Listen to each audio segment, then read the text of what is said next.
Hello students, तो आज हम आपके सामने टॉपिक लेकर आए हैं। वो मतलब चैप्टर है ये क्लास 12th का डिटर्मिनेंट। ओके ना। आप ये मत सोचिए कि मैं कैलकुलस बीच में छोड़ दिया, नहीं नहीं। फर्स्ट बुक में ये 3 चैप्टर के बाद मतलब ये एक छूटा रह रहा है, तो मैं साइड से इसको भी लेकर चल रहा हूँ, ठीक है ना। आप क्योंकि मैट्रिक्स मैंने पूरा बता दिया है और डिटर्मिनेंट जो है मैं भी आपको करा दूंगा, ठीक है। और कैलकुलस जो चल रहा है वो ज़रूर चलेगा, मतलब इसके जस्ट बाद ही में वो वीडियो बना के अपलोड करूंगा। ओके ना। तो चलिए डिटर्मिनेंट क्या होता है ये समझते हैं। तो आपने मैट्रिक्स तो पढ़ा होगा, ठीक है। मैट्रिक्स तो मान लेते हैं ना कि ये कोई एक मैट्रिक्स है ए जो है कोई एक स्क्वायर मैट्रिक्स है, ए कोई एक स्क्वायर मैट्रिक्स, ठीक है ना इतना। ओके। तो अगर ये मैट्रिक्स है तो जिस दिन अगर इसको जिस दिन ऐसे लिख दिया जाए, ऐसे ए बी सी डी, ठीक है ना, जिस दिन इसको ऐसे लिख दिया जाए उसी दिन इसका नाम जो होता है वो क्या होता है, डिटर्मिनेंट हो जाता है। कि ये पहले मैट्रिक्स था, अब ये डिटर्मिनेंट हो गया, ठीक है ना। इन दोनों में डिफरेंस क्या है स्टूडेंट्स? देखिए इन दोनों में डिफरेंस ये है कि ये जो मैट्रिक्स है ना, तो ये मैट्रिक्स एक रेक्टेंगुलर अरेंजमेंट होता है, ये नंबर्स का रेक्टेंगुलर अरेंजमेंट होता है। कौन? मैट्रिक्स। मैट्रिक्स का कोई अपना वैल्यू नहीं होता है। इसको हम ऐसा नहीं कर सकते कि इस मैट्रिक्स का वैल्यू बताइए कि वैल्यू 2 होगा या 3 होगा। No, never. मैट्रिक्स का कभी भी वैल्यू नहीं होता है, ठीक है। मैट्रिक्स जो है बस महज एक तरह का ये सजावट है, अरेंजमेंट है, ठीक है ना। जबकि अगर उसी मैट्रिक्स को हम इस रूप में लिख दें, ठीक है ना, तो ये डिटर्मिनेंट बन जाता है। क्या बन जाता है? डिटर्मिनेंट बन जाता है, ठीक है ना। और इस डिटर्मिनेंट का वैल्यू निकालने के लिए हम लोग क्या करते हैं भाई, ऐसे करते हैं, डाउन माइनस अप, है ना। ये a इंटू डी, है ना, ए डी माइनस क्या करेंगे हम, बी सी। ये इस डिटर्मिनेंट का वैल्यू निकलता है, ठीक है ना। ऐसे A D minus B C यानी डाउन माइनस अप। आपने 10th क्लास में भी क्रॉस मल्टीप्लिकेशन पढ़ा होगा, तो उस समय ऐसा आपने जरूर किया होगा। उस समय बस ऐसे ही बता दिया जाता था, अब उसका प्रूफ भी आपको मिल जाएगा। समझ गए ना। देखिए स्टूडेंट्स, अब मन में एक सवाल होगा कि क्या सर तब किसी भी मैट्रिक्स को हम अगर ऐसे लिख देंगे तो डिटर्मिनेंट हो जाएगा? नहीं, किसी भी मैट्रिक्स को अगर आप मॉड का साइन देकर लिख देंगे तो वो डिटर्मिनेंट नहीं होगा। डिटर्मिनेंट एक ही शर्त पे कहलाएगा, अगर वो मैट्रिक्स स्क्वायर हो। कैसा हो? स्क्वायर हो। अगर मैट्रिक्स स्क्वायर होगा तभी उसका डिटर्मिनेंट निकलेगा, अदरवाइज वो मतलब डिटर्मिनेंट के फॉर्म में नहीं हो सकता है। एग्जाम्पल, अगर कल को किसी ने ऐसे लिख दिया कि 2 3 4 5 6 2 1, है ना, और ये 2, तो अब आप इसको अगर सोचेंगे कि 2 3 4 5, है ना, 6 2 1 2, हम ऐसे लिख दें, ठीक है। तो अगर आप ऐसे लिखते हैं ना तो नेवर, ना ये कुछ है ही नहीं, आपके द्वारा की गई बस एक गलती है ना। मैथ्स में नेवर, ये कुछ है ही नहीं। ये ना तो मैट्रिक्स हुआ और ना ही डिटर्मिनेंट हुआ। समझ गए? क्यों सर? क्योंकि डिटर्मिनेंट सिर्फ और सिर्फ स्क्वायर मैट्रिक्स का ही होता है। कहने का मतलब है कि मैट्रिक्स में रो और कॉलम बराबर हो भी सकते हैं और नहीं भी हो सकते हैं, लेकिन किसी भी डिटर्मिनेंट में जितने रो होते हैं उतने ही कॉलम होने चाहिए। यानी निश्चित तौर पे जितना रो होता है उतना ही कॉलम होता है। किसमें? डिटर्मिनेंट में। बात समझ में आई? तो अब मैं आपसे बेसिकली अगर एक चीज पूछूं, है ना, कि मैट्रिक्स और डिटर्मिनेंट में आपने अंतर क्या सीखा, ठीक है ना, चलिए वो भी देख लेंगे। पहले ये चीज तो समझ गए, अगर ये मैट्रिक्स है तो ये डिटर्मिनेंट है। मैट्रिक्स का अपना वैल्यू नहीं होता है, ठीक है ना, जबकि डिटर्मिनेंट का अपना वैल्यू होता है ना। इसका एक एग्जांपल देकर मैं अगर आपको सिखाना चाहूँ तो अब तो ये तो हटा दे रहे हैं क्योंकि आप समझ गए कि रेक्टेंगुलर मैट्रिक्स रहेगा तो उसको अगर हम ऐसे लिख देंगे तो ये स्क्वायर मैट्रिक्स नहीं होगा, ठीक है ना। तो चलिए अब अगर हम इसको ऐसे करेंगे, एक एग्जाम्पल के थ्रू समझे, ABCD से बच्चों थोड़ा ही हो जाते हैं, है ना। डायरेक्ट एग्जाम्पल लेंगे अगर, अच्छा एक और चीज स्टूडेंट, इसको हमने A से लिखा तो इसको किस से लिखेंगे, इसको दुनिया वाले ऐसे लिखते हैं, है ना। बहुत लोग इसको मॉड A भी पढ़ लेते हैं, क्या पढ़ लेते हैं, मॉड A, या इसको ऐसे भी लिखते हैं और DET, है ना, determinant of A, det A या डिटर्मिनेंट ऑफ A पढ़िए, या उसी को इस रूप में भी लिख सकते हैं, समझ गए ना। ये बिल्कुल बेसिक फंडा है डिटर्मिनेंट का, इतनी चीजें आपको दिमाग में रहनी चाहिए। अगर ये मैट्रिक्स है तो ये डिटर्मिनेंट है। मैट्रिक्स को बस हम लोग ABCD के किसी कैपिटल लेटर के द्वारा लिखते हैं, रिप्रेजेंट करते हैं, जबकि डिटर्मिनेंट को हम लोग ऐसे या ऐसे रिप्रेजेंट करते हैं, समझ गए। या जरूरत पड़ने पे जब इसका कुछ नाम नहीं है तो हम लोग केवल डेल्टा से भी रिप्रेजेंट करते हैं। अब इसको ट्रायंगल पढ़ेंगे लेकिन इसको हम लोग पढ़ेंगे क्या, डेल्टा, ठीक है ना। डेल्टा से इसे हम रिप्रेजेंट करेंगे, या डिटर्मिनेंट ऑफ A कहेंगे या ऐसे कहेंगे, ये रिप्रेजेंटेशन होता है। तो मान लीजिए कि A मैट्रिक्स है और इसका ऐसे 1 2 3 4 है, तो डिटर्मिनेंट ऑफ A क्या होगा, सिंपल है। अगर मैट्रिक्स A है तो डिटर्मिनेंट ऑफ A आप ऐसे लिखें, 1 2 फिर ये 3 4, ठीक है ना, ये डाउन और ये माइनस अप, तो आप करेंगे 1 गुना 4 माइनस 2 गुना 3, तो 4 माइनस 6 बराबर कितना होगा, -2 होगा, ठीक है ना। तो यही होता है, देख सकते हैं आप, आपको यहाँ पे कोई वैल्यू नहीं मिला, मैट्रिक्स का कोई अपना वैल्यू नहीं होता है, बस ये कुछ नंबर्स का सजावट है, जबकि ये डिटर्मिनेंट का अपना वैल्यू होता है। इस डिटर्मिनेंट का वैल्यू कितना निकल के आया, -2 हुआ, समझ गए। तो अब आते हैं स्टूडेंट्स बेसिक, है ना, डिफरेंसेस क्या होते हैं। अगर आप डिटर्मिनेंट के डिफिनेशन लिखना चाहते हैं तो आप ऐसे लिख सकते हैं, ठीक है, कि if A is a square matrix, मैं जैसे बोल रहा हूं आप उसको लिख सकते हैं, if A is a square matrix, okay, such that A बराबर ABCD। अच्छा लिख दीजिएगा, if A is a square matrix of order 2, ठीक है ना, यानी 2 रो और 2 कॉलम।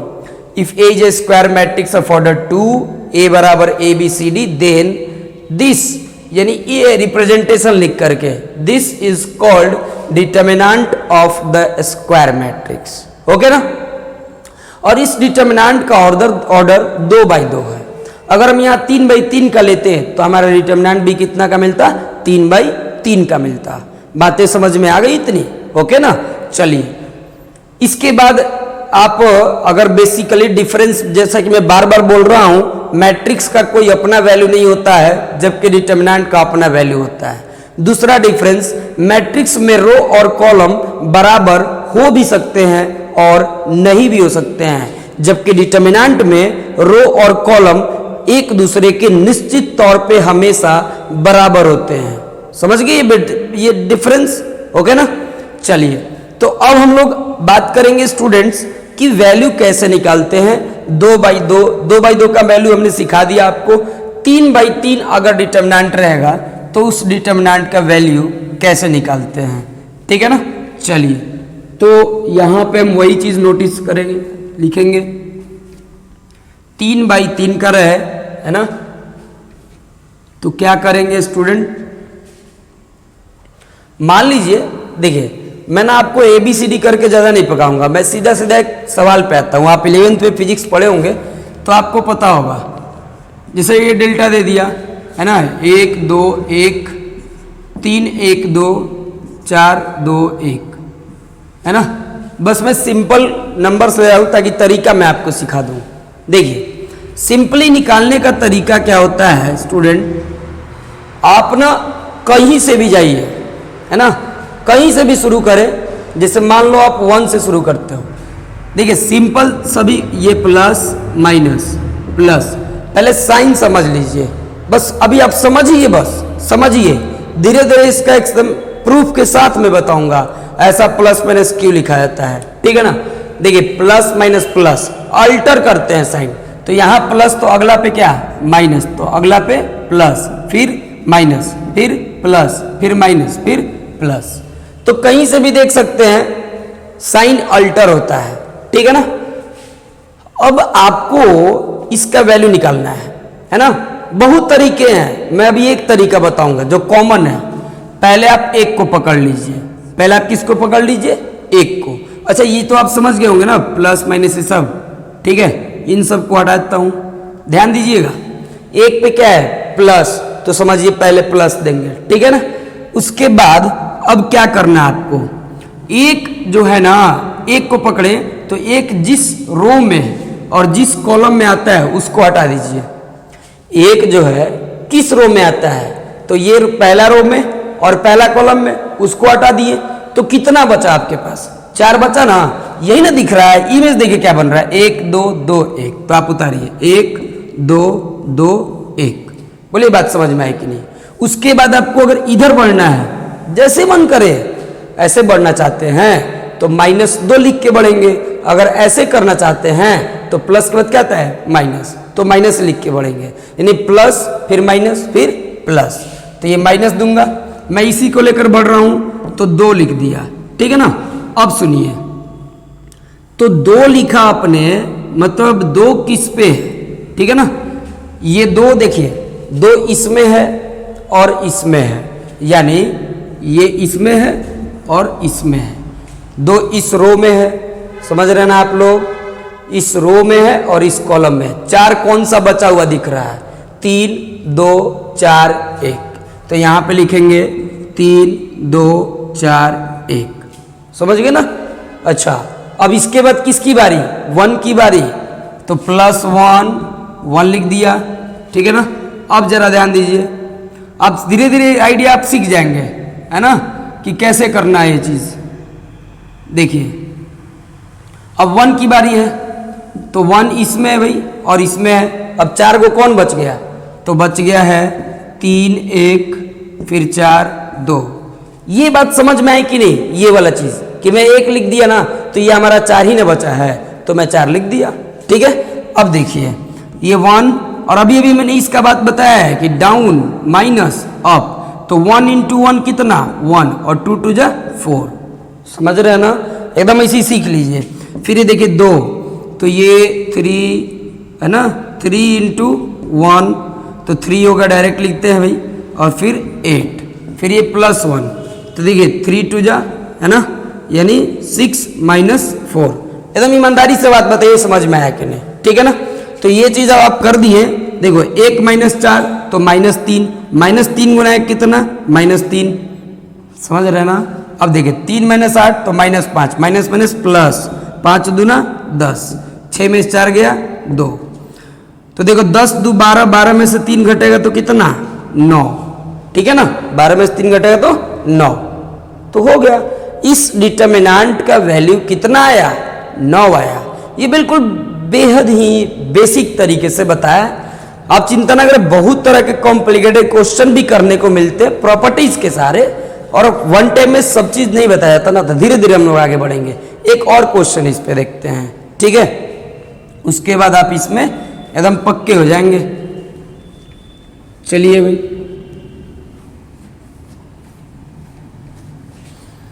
तो एक और क्वेश्चन इस पे मान लेते हैं, नॉर्मली आपको दिया गया है डेल्टा बराबर 2 3 4, है ना, 6 2 4 5 1 2, ओके।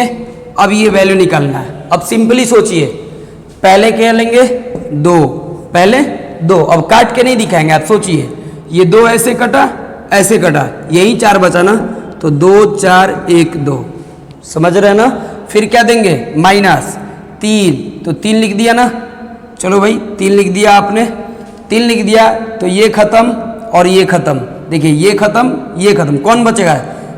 बोलिए 3 लिख देंगे तो ये वाला खत्म और ये खत्म, तो 6 4 5 2, 6 4 5 2। समझ में आ रहा है कैसे लिखा रहा है ना? 3 लिखा ना तो 3, ये 3 के सामने ये पूरा खत्म, ठीक है। और इधर से पूरा खत्म ये, तो आपको 4 दिख रहा होगा यहाँ पे। कौन सा 4? 6 5 4 2, ये नहीं बचेगा। तो ऐसे ही सोचना है, समझ गए? चलिए भाई, तो ये प्लस फिर ये 4 है ना, तो अब बचेगा 6 2 फिर 5 1, समझ गए? चलिए, तो अब वही बात है, अब तीर क्या खींच के दिखाए? 2 दूना 4 माइनस 4, बोलिए 0।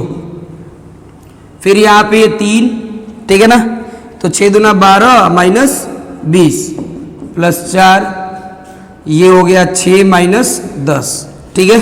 तो ये तो 0 है, ये माइनस 8 हो जाएगा, माइनस माइनस प्लस, तो 8 3 का 24, ये माइनस 4 होगा और प्लस 4 से इंटू हो तो माइनस 16, तो 24 में से 16 घटेगा यानी कि 8।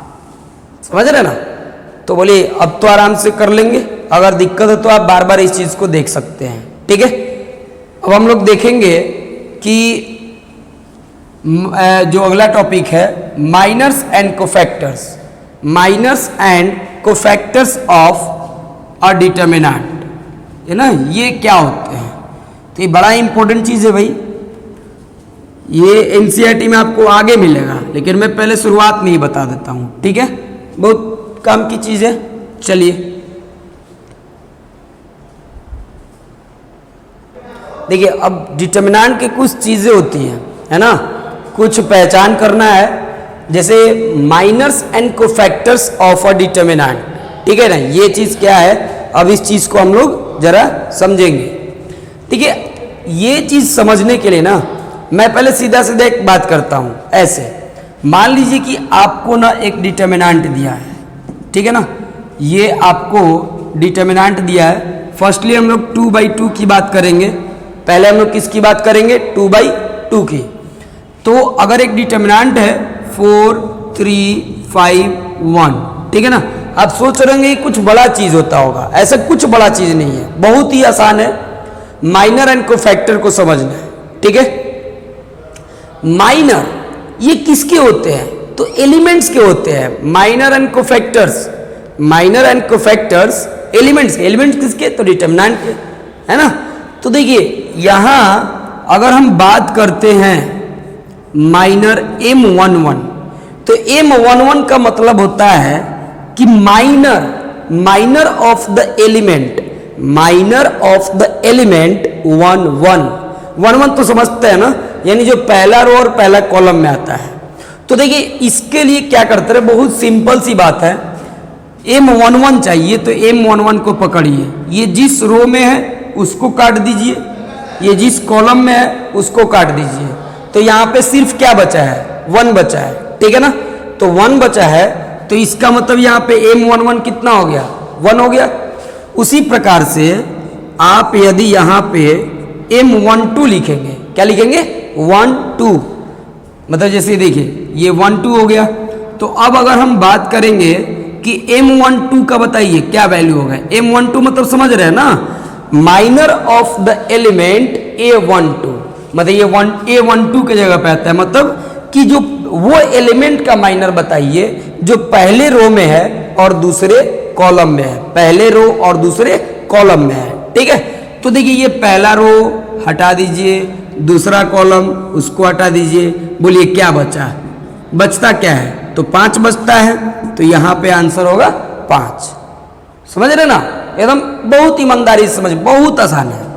कोफैक्ट देखिए, अभी कोफैक्टर की बात करेंगे, पहले माइनर समझ लीजिए, फिर अब 2 1, तो 2 1 की बात अगर करेंगे, है ना, तो देख सकते हैं आप, अब मैं काटूंगा नहीं, समझिए 2 1, तो ये खत्म, और ये देखिए 2 1 मतलब दूसरा रो, तो दूसरा खत्म कर लिए, पहला खत्म कर लिए, सिर्फ क्या दिख रहा है आपको? तो सिर्फ 3 दिख रहा है, तो यानी M21 का वैल्यू कितना?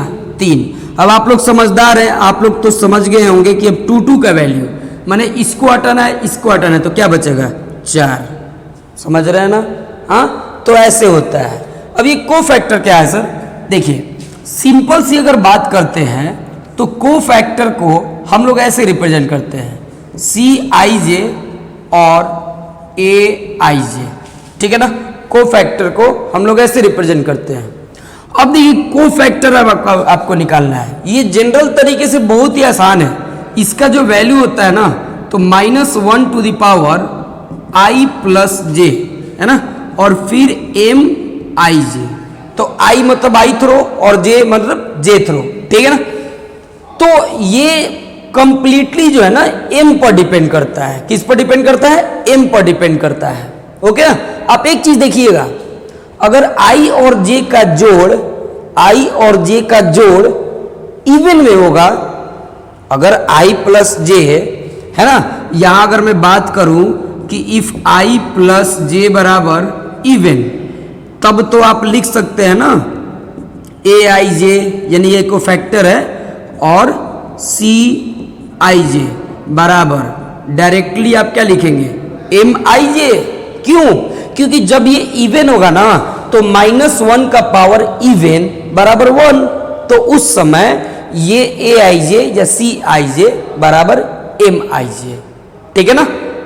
एकदम मतलब इवन हुआ ना तो डायरेक्ट उसी के बराबर हो जाएगा। और अगर ऑड हुआ, यानी कि अगर इफ I प्लस J बराबर ऑड, तब आप क्या लिखेंगे? AIJ और CIJ बराबर -MIJ।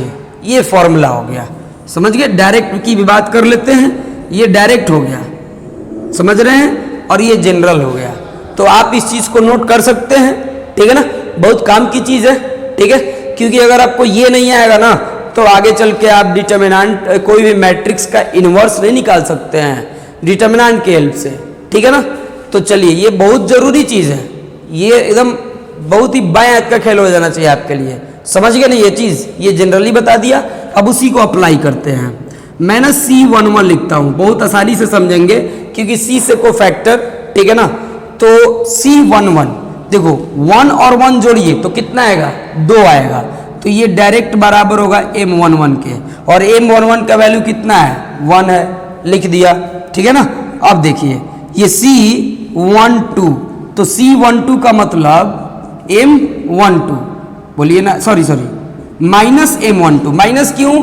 क्योंकि देखिए जब I प्लस J ऑड होगा तो यहाँ माइनस लगा देंगे, और जब I प्लस J इवन होगा तो यहाँ पे प्लस रहने देंगे, समझ गए ना? क्योंकि देखिए 2 और 1 जोड़ेंगे तो क्या होगा? 3। जब अगर -1 का पावर 3 होगा तो माइनस दिखेगा ही दिखेगा, तो इसीलिए यहाँ पे हो गया। और M12 5 है, इसका मतलब इसका कोफैक्टर C12 -5 होगा, समझ गए?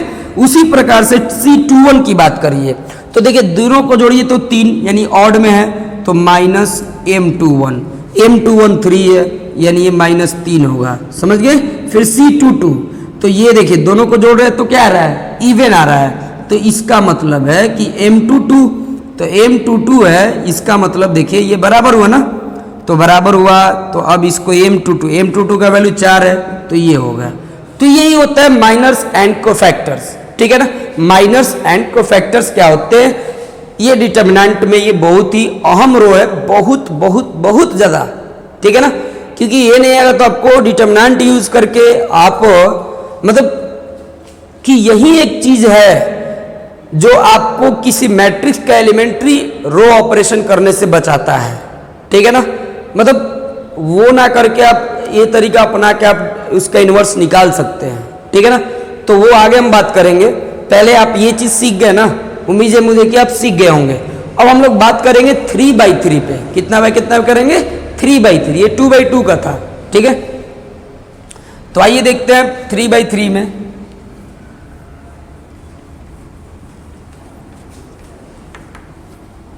वो भी काफी आसान है, ये फॉर्मूला दोनों के लिए सेम रहेगा, ये जो फॉर्मूला है दोनों के लिए सेम रहेगा। अब आप लोग समझ चुके होंगे, इसलिए मैं इसको हटा दे रहा हूं।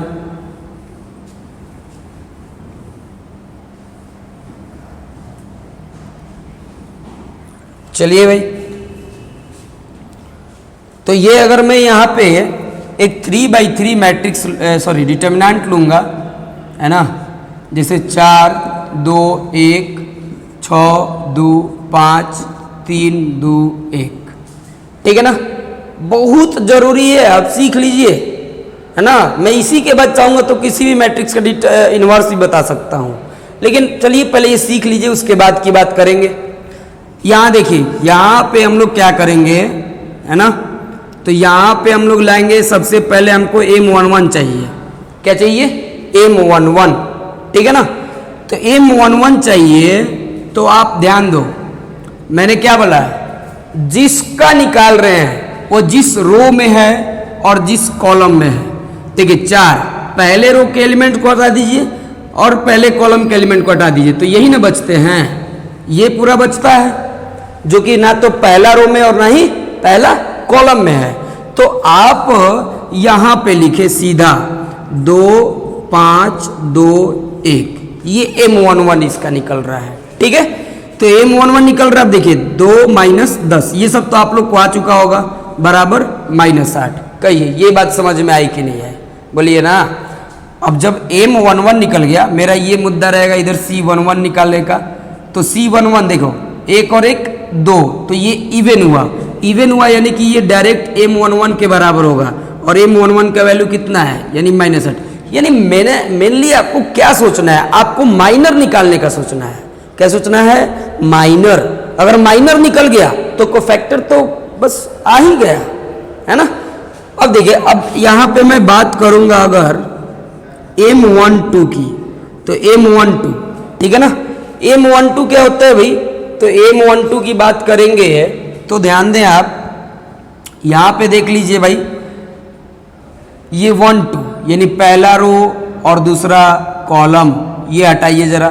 ठीक है, अब अपने दूरदर्शी आंखों से देखिए स्टूडेंट्स, ये पहला रो और दूसरा कॉलम, पहला रो और दूसरा कॉलम, पहला रो का खत्म, दूसरा कॉलम का खत्म, तो 4 बचते हैं, 6 5 3 1।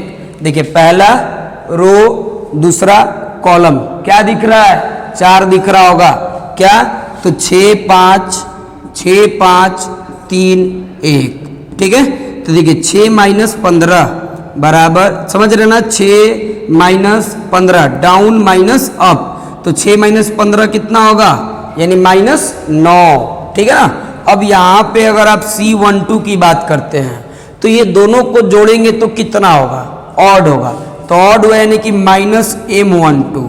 ठीक है ना, तो -M12, तो ये देखिए माइनस, और M12 कितना है भाई, तो M12 -9 आया है, ये -9, इसका मतलब कि 9। ठीक है ना इतना, ओके। अब देखिए M13 पे देखिए भाई, तो M13 आइए, यानी ये हटा दीजिए और ये हटा दीजिए, पहला रो हटा दीजिए, ये पहला रो हटा दीजिए, और फिर तीसरा कॉलम, ये बच गया 6 2 3 2, यानी कि 6 2 और फिर 3 2। ठीक है ना, चलिए, तो अब ये कितना होगा भाई, 12 माइनस, देखो 6 दूना 12 माइनस 6 यानी कि 6, तो अब यहाँ पे निकल जाएगा कितना, C13। तो C13 का वैल्यू कितना होगा भाई, तो C13 का वैल्यू हो जाएगा आपका कितना, देखो दोनों को जोड़ने पे इवन, यानी M13, तो इसका मतलब है 6। ठीक है, तो ये 3 चीजें भी निकला। क्या आप कॉपी पे अगर बनाएंगे तो आपका एक लंबा सा ऐसे कॉलम देना चाहिए, M11 M12 M13, फिर इसके नीचे आप जाएंगे क्या, M21, क्या आप निकाल सकते हैं खुद से, M21 है ना, M22 M23, उसके साइड में एक इधर से कॉलम होना चाहिए, C21 C22 C23, समझ गए।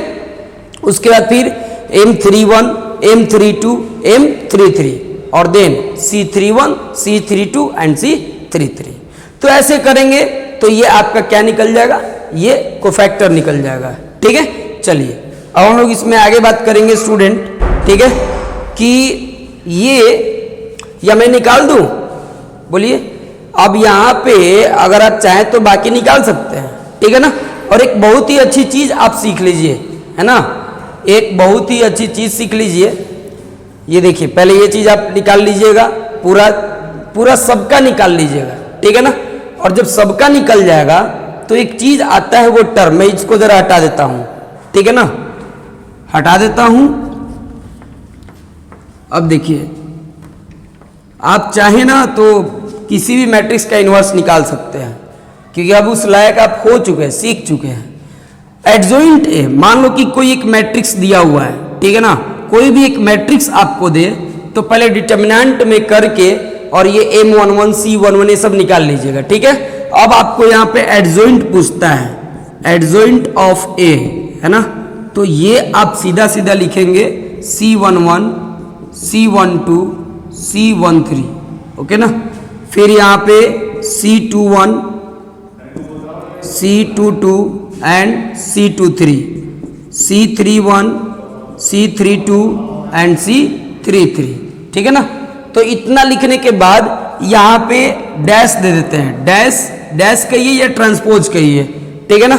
तो ये करने का मतलब है कि फाइनली आप ये चीज लिख लेते हैं, क्या C11, ये ट्रांसपोज आता है ना, ऐसे है तो ऐसे उलट जाएगा, मैंने अभी ऐसे आप पढ़ सकते हैं, देखिए C12 ये 13 उलट जाएगा, फिर 21 22 23, अब ऐसे पढ़ते नहीं 21 22 23, लेकिन याद रखने के लिए 21 पढ़ते हैं, ठीक है ना। फिर यहाँ 31 32 एंड 33, ठीक है ना। चलिए, तो ये होता है कि अब देखिए माइनर को फैक्टर सिखाने के साथ साथ मैंने आपको अब एक और चीज सिखा दिया। वो क्या सिखा दिया भाई, तो एडजॉइंट ऑफ ए क्या है, तो ए मैट्रिक्स है, मैट्रिक्स पढ़े हैं। अब अगर मैं इसी चीज को ऐसे लिख दूं, ऐसे कर दूंगा, तो बोलिए अब ये क्या बन गया, एक मैट्रिक्स बन गया। मैट्रिक्स बन जाएगा और कहेगा कि इसका एडजॉइंट निकालो, क्या निकालो, एडजॉइंट। तो आप पहले इसको डिटर्मिनेंट फॉर्म में कर लीजिएगा, और डिटर्मिनेंट फॉर्म में करके अभी मैंने आपको सिखाया कि माइनर के बाद कोफैक्टर कैसे निकालते हैं। कोफैक्टर निकालने के बाद आप इसमें सारा अप्लाई कर दीजिएगा, जो भी चीज आएगा वो आपको उस मैट्रिक्स का क्या मिल जाएगा, एडजॉइंट मिल जाएगा। बात समझ में आई कि नहीं, बोलिए, एडजॉइंट मिल जाएगा, ठीक है।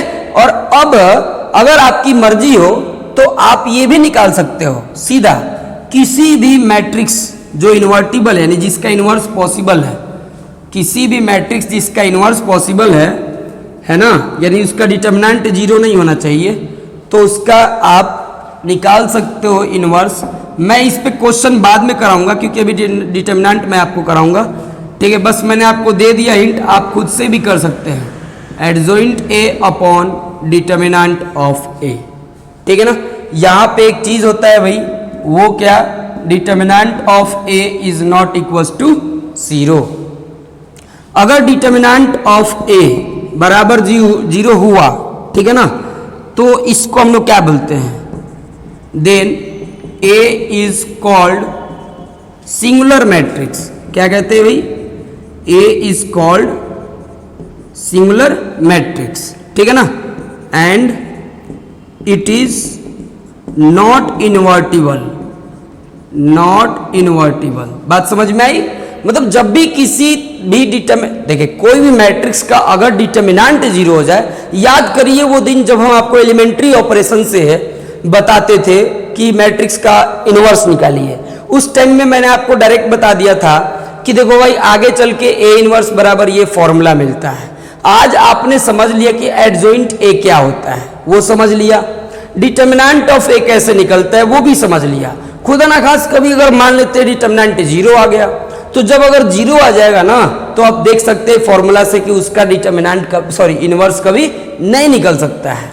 तो अगर ऐसे कंडीशन में मान लो कभी कभी किसी भी डिटर्मिनेंट का वैल्यू 0 हो जाए, तो उसका स्पेशल नाम होता है, वो डिटर्मिनेंट जिस भी मैट्रिक्स का डिटर्मिनेंट था उस मैट्रिक्स को हम लोग क्या बोलते हैं, सिंगुलर मैट्रिक्स। क्या बोलते हैं, सिंगुलर मैट्रिक्स, ठीक है ना। और इस कंडीशन में वो इन्वर्टिबल नहीं होता है। बात समझ में आ गई। और यदि ये भी पॉइंट टू बी नोटेड, क्या है भाई, अगर determinant of A is not equal to 0, है ना, देन ए इज, ए ये स्पेशल है भाई, ए इज कॉल्ड, है ना, नॉन सिंगुलर मैट्रिक्स, है ना। देखिए मैट्रिक्स डिटर्मिनेंट का बहुत गहरा रिश्ता है ना, बिल्कुल आएगा, डिटर्मिनेंट में मैट्रिक्स आएगा और मैट्रिक्स में डिटर्मिनेंट आ जाता है इनवर्स निकालने के लिए, ठीक है। तो non singular matrix and A is invertible, यानी इनवर्टिबल कौन होगा, तो non singular matrix, point to be noted here, non singular matrix होगा तो इनवर्स निकलेगा, और अगर सिंगुलर होगा तो इनवर्स नहीं निकलेगा। बात समझ में आ गई, ठीक है ना। तो ये मेन मुद्दा होता है, हम लोग माइनर कोफैक्टर इसीलिए पढ़ते हैं। देखिए आपने अब तक क्या सीखा, आपने सीखा एक डिटर्मिनेंट क्या होता है वो मैंने बता दिया, 2/2 का वैल्यू कैसे निकलता है, 3/3 का वैल्यू कैसे निकलता है। फिर आपने ये सीखा कि माइनर कोफैक्टर्स क्या होते हैं। जब माइनर कोफैक्टर सिखा दिए तो मेरे मन में एक लालच आ गई कि अब आपको एडजॉइंट सिखा दूं, क्योंकि उसके लिए और कुछ बड़ा चीज नहीं चाहिए, ओके ना।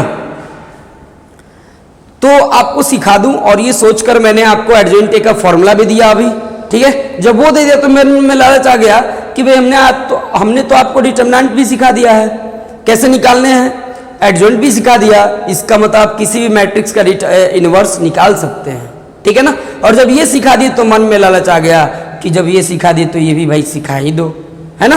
तो आप मोटा मोटी बहुत सारी चीजें आप इसमें डिटर्मिनेंट में बेसिकली सीख गए। लेकिन अब सवाल उठता है कि क्या डिटर्मिनेंट तब तो अभी इतना ही है, नहीं, अभी तो मेन शुरुआत बाकी है, जिसमें प्रॉपर्टीज ऑफ डिटर्मिनेंट का वैल्यू आपने सीखा ही कहा, है ना। डिटर्मिनेंट का वैल्यू आपने सीखा कहा, है ना। तो देखिए आपको अब अगले लेक्चर में मैं आपको बताऊंगा, ठीक है, कि कैसे हम लोग आपको मैंने इसमें सिखा दिया कि डिटर्मिनेंट का वैल्यू नॉर्मली कैसे निकालते हैं, माइनर कोफैक्टर कैसे निकालते हैं, और उसके बाद एडजॉइंट सीख लिया, ये भी जानते हैं। अब आप किसी मैट्रिक्स का इनवर्स निकाल सकते हैं, ट्राई करेंगे इस फॉर्मूला को अप्लाई करके, है ना।